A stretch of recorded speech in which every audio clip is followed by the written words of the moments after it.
Hello everyone, जय Hind. So guys देखो, आप सभी बच्चों के सामने एक बहुत छोटा सा सेशन लेकर आया हूं कि हम कैसे आइडेंटिफाई करें कि कौन सा बच्चा सक्सेसफुल होने वाला है। हम इसको आइडेंटिफाई ऐसे करते हैं गाइज, देखिए आप में से बहुत सारे बच्चे ये पूछते हैं क्वेश्चन कि सर 5 डेज की जो एसएसबी का प्रोसेस होता है, हाउ डू वी आइडेंटिफाई कि ये 5 दिन के एसएसबी प्रोसेस में वो बच्चा क्वालिफाई करेगा या नहीं करेगा, ये हम कैसे पता करें। गाइज अगर आपको किसी भी बच्चे को पता करना है कि ये सक्सेसफुल होगा कि नहीं, उसमें आपको सबसे अच्छी चीज आइडेंटिफाई की जा सकती है कि व्हाट आर हिज हैबिट्स। उसकी हैबिट्स कैसी हैं, वो डेली का उसका रूटीन कैसा है, दिनचर्या कैसी है, इससे अपन आइडेंटिफाई कर सकते हैं गाइज कि उसकी उसकी हैबिट्स देख कर कि वो सक्सेसफुल होने वाला है कि नहीं इस एग्जामिनेशन में। गाइज मैं इस एग्जामिनेशन कह के सिर्फ एनडीए या कोई डिफेंस का एग्जामिनेशन को नहीं रिस्ट्रिक्ट करूंगा। आपसे बहुत सारे बच्चे होते हैं जो मल्टीपल एग्जाम क्वालिफाई किए होते हैं, वो आईआईटी भी क्वालिफाइड है, वो एनडीए भी क्वालिफाइड है। वो जब अपना ग्रेजुएशन खत्म करते हैं तो वो बहुत हायर लेवल के आईएएस के एग्जाम्स या बहुत अच्छा कैट का एग्जाम क्वालिफाई करते हैं। तो मैं आपके सामने ये लेकर आया हूँ गाइस, और आपको असेस करना है कि क्या ये हैबिट्स आपके अंदर हैं। Guys these are the 7 habits जो मुझे लगती हैं। हो सकता है कि मैं कम बता रहा हूं, इससे ज्यादा हैबिट्स हो सकती हैं आपके अंदर, इनमें से नहीं है तो भी कोई ये इसका मतलब ये नहीं है कि आप सक्सेसफुल नहीं होंगे। इसका मतलब ये है कि जो मुझे मेरी लाइफ के एक्सपीरियंस में दिखा है, मैं उन 7 हैबिट्स के बारे में बात कर रहा हूं जो सक्सेसफुल कैंडिडेट्स की होंगी। So guys let us start. सबसे पहले आप सभी बच्चे यहां पर ध्यान से देख लीजिए गाइज, मेरा नाम है आकाश श्रीवास्तव। मैं खुद एक एक्स एनडीए हूं गाइज, 118th कोर्स 2007 बैच। मैंने नेशनल डिफेंस एकेडमी का एग्जाम फर्स्ट अटेम्प्ट क्वालिफाई किया है एनडीए 2006 में। आप में से किसी भी बच्चे को कोई भी डाउट हो किसी भी वक्त रिगार्डिंग योर एग्जामिनेशन प्रिपरेशन, आप किसी भी स्टेज पर हो अपनी प्रिपरेशन के, आपकी रिटर्न की तैयारी हो रखी है, एसएसबी के बारे में जानना है, एसएसबी की हो रखी है, आप मेडिकल्स के बारे में जानना चाहते हो, मैंने सारी चीजें ये बना के रखी हुई हैं and I want you guys to know about it. आप जान के रखिए इन सभी को। सो गाइस अभी अपन इसको कंटिन्यू करते हैं and I want everyone to know this thing कि कैसे आइडेंटिफाई करेंगे हम इसके बारे में कि what are the important habits of any successful candidate, या अगर कोई भी अच्छे बच्चे को आइडेंटिफाई करना है तो वो क्या क्या हैबिट्स होती हैं। सबसे पहले गाइस याद रखिएगा कि जो बच्चा किसी भी एग्जामिनेशन की तैयारी कर रहा है, किसी भी एग्जामिनेशन की, उसकी सबसे पहली जो सक्सेसफुल होने की गारंटी है वो ये है कि वो अपने एग्जामिनेशन का बहुत अच्छे से जानकार होगा। वो अपने एग्जामिनेशन को ब्लाइंडली देने नहीं जा रहा है, वो उसका प्रॉपर जानकारी लेके जा रहा है और उसके साथ जो उसकी नॉलेज है वो तैयार है कि उस पूरे नॉलेज को इंप्लीमेंट करेगा। अगर वो इसको इंप्लीमेंट करने की इंटेंट से जा रहा है कि मुझे सब कुछ ये सोच के देना है कि ये एग्जामिनेशन मेरे लिए जीने मरने की बात है, तो आप देखोगे कि वो बच्चा डेफिनेटली क्वालिफाई कर रहा है, डेफिनेटली क्वालिफाई कर रहा है। आप सभी बच्चे इस बात को याद रखिएगा कि अगर वो बच्चा ये सोच के देख रहा है कि मुझे इसी अटेम्प्ट में क्वालिफाई करना है, तो वो एग्जाम के बारे में इन एंड आउट जान के रखता है। अब एग्जामिनेशन के बारे में जानना, एग्जामिनेशन का पैटर्न कैसा है और पैटर्न कैसे पता चलेगा। पैटर्न ऐसे ही पता चलेगा गाइस जब आप उस एग्जामिनेशन के बारे में ज्यादा से ज्यादा उसके प्रीवियस पेपर्स में कैसा हुआ है ये आप देख के रखेंगे। आप कोई भी लेवल पे हो, कोई भी लेवल पे हो, आपको ये जरूर पता होना चाहिए कि आपने उस पेपर को देख रखा है। और अगर आपने उसको देख रखा है तो you need to be very well clear. आपको पता रहना चाहिए कि आपने अगर उस पेपर को देख रखा है तो कहां आपके वीक एरियाज हैं, कहां आपके स्ट्रॉन्ग एरियाज हैं। जब आप ये जान जाओगे आप डेफिनेटली एग्जाम क्वालिफाई कर जाओगे, इसमें कोई शक मत रखिएगा। अगर आप उस पेपर के 10 प्रीवियस पेपर आपने देख रखे हैं तो डेफिनेटली आप 10 प्रीवियस पेपर अगर आप देख रखे होगे तो आपको सारा का सारा एग्जामिनेशन के बारे में पता होगा। ठीक है, नाउ नेक्स्ट क्या है guys.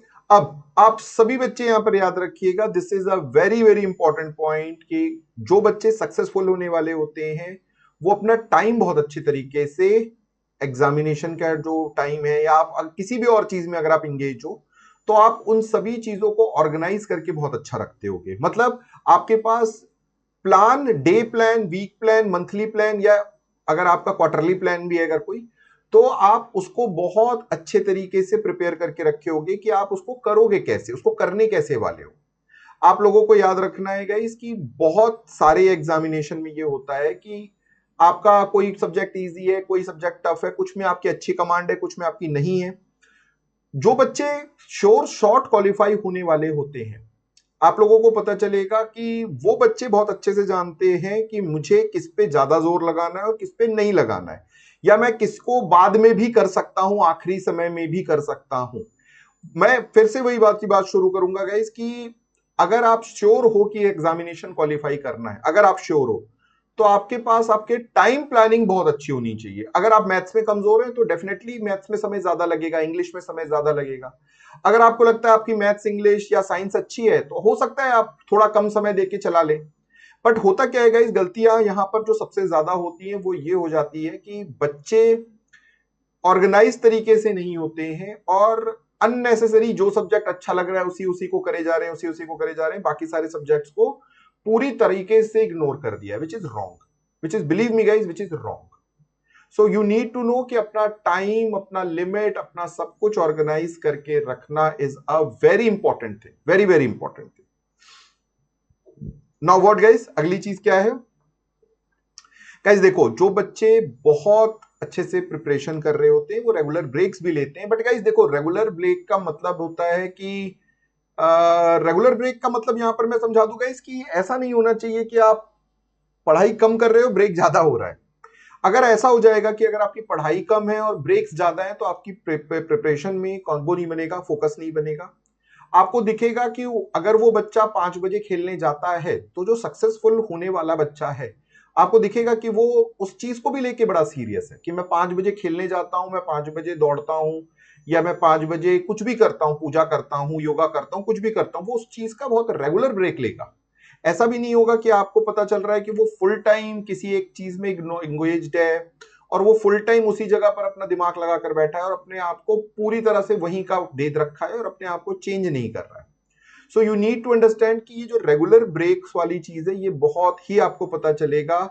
And this is a very important guys कि आप अगर 3 घंटे पढ़ रहे हो तो आधे घंटे का एक छोटा ब्रेक लिया जा सकता है, या आप 10-11 दिन लगातार पढ़ लिए हो तो एक दिन का ब्रेक लेना किया जा सकता है। 10-11 दिन का मतलब कि आपने एक लगातार एक ही तरह का शेड्यूल चला रहे हो, मोनोटोनस सा हो गया है, तो किया जा सकता है, ब्रेक लिया जा सकता है। आप बाहर निकल सकते हो, दोस्तों से मिल लो, थोड़ा सा किसी के साथ उठ बैठ लो, बट प्लीज ब्रेक्स की जरूरत होती है। और जो बच्चे ऑर्गेनाइज्ड होते हैं they take their breaks very seriously कि मैं अभी कुछ नहीं कर रहा हूं, मैं गाना सुनता हूं, इस वक्त मैं गाना सुनता हूं। बट यार, गाना सुनने का मतलब ये नहीं है कि आप 24 घंटे में 22 घंटे गाने ही सुनते रह जाओ, ठीक है?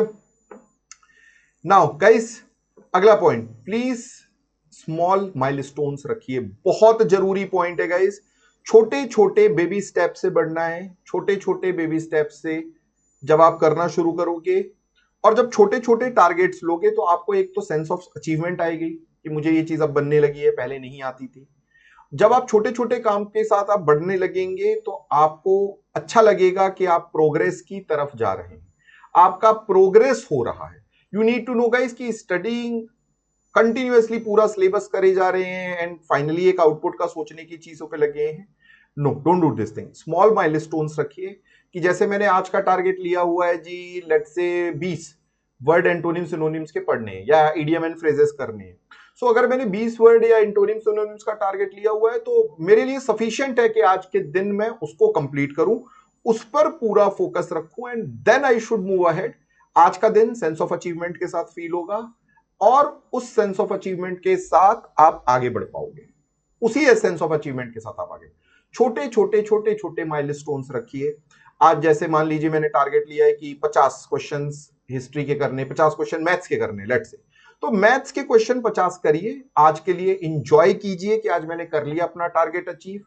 बट गाइज, ऐसा भी नहीं होना चाहिए, आपकी प्लानिंग में ये भी क्लैरिटी होनी चाहिए कि आपको मैथ्स अच्छी लगती है तो आप सिर्फ मैथ्स ही मैथ्स करने लग जाएं, ये भी गलत।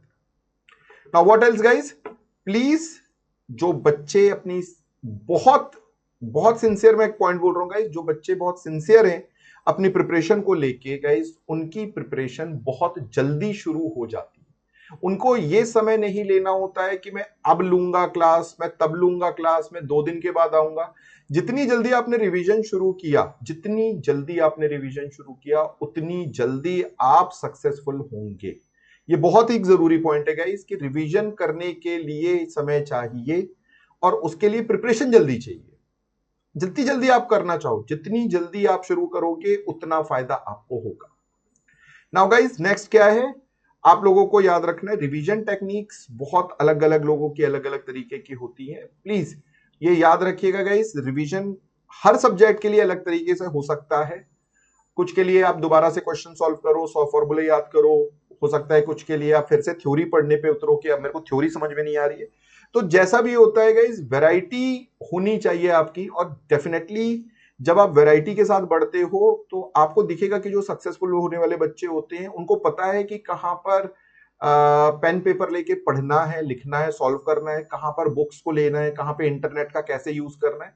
सो these are the important techniques जिसका इस्तेमाल किया जाता है for improving the revision part. Now guys, please social media का यूज थोड़ा कंट्रोल कीजिए। आपको पता चलेगा जो बच्चे बहुत कंट्रोल्ड होते हैं, जो who are very much sure about their preparation, जो अपने प्रिपरेशन को लेके बहुत जागरूक हैं, वो बहुत लिमिटेड और कंट्रोल्ड वे में अपना सोशल मीडिया यूज कर रहे हैं।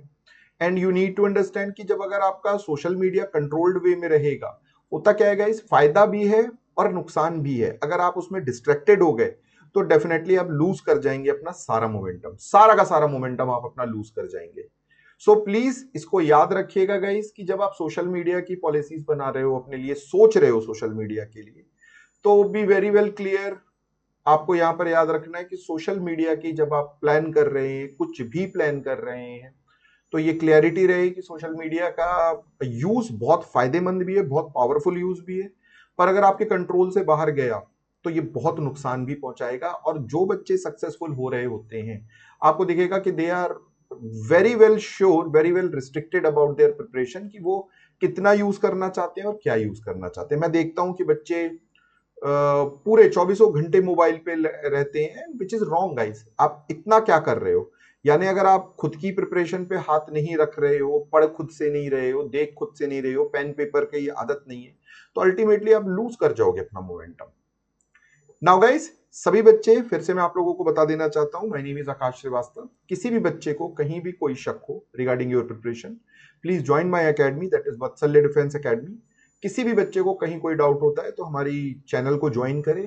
प्रिपरेशन में जल्दी से जल्दी उतरिए, जल्दी से जल्दी उतरिए गाइस, क्योंकि अगर आपने प्रिपरेशन को लेट किया तो डेफिनेटली आपका सारा प्रिपरेशन, अपनी मतलब आपका फोकस, आपका ड्रीम सब बर्बाद हो जाएगा। So by this guys I will like to rest my class. Very important guys कि चैनल को लाइक जरूर कर दो, शेयर कर दो एंड सब्सक्राइब करो गाइस, ताकि जितनी भी इंपॉर्टेंट वीडियोस हैं या नोटिफिकेशंस आपको आए, कोई भी आपको मैं इंपॉर्टेंट मैसेज देना चाहता हूं, वो आप तक तुरंत का तुरंत पहुंचे। All the very best guys, जय हिंद।